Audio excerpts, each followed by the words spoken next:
Hello guys, we are today unboxing the MOCO 360 4GB 64 360 Android camera with Android Auto and Apple CarPlay. This is one of the best today we have.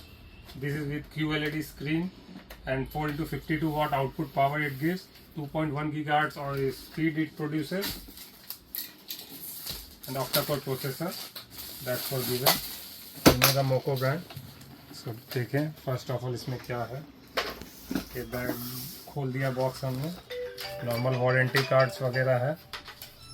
ये आपको manual मिल जा रहा है इसके साथ. ये normal इसका safety वगैरह का रखा हुआ है. So here comes the champ.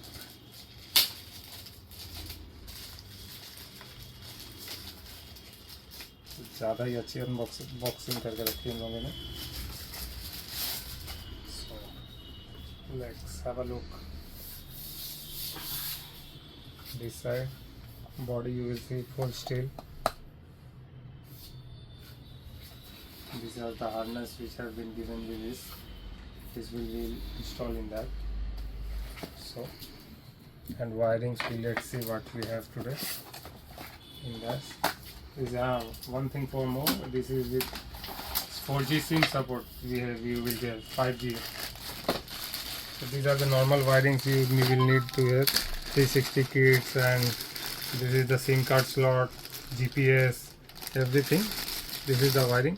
We will show in the next video update when we install it. And now this is installed in Mahindra 3XO with proper installation, 360 degree camera working.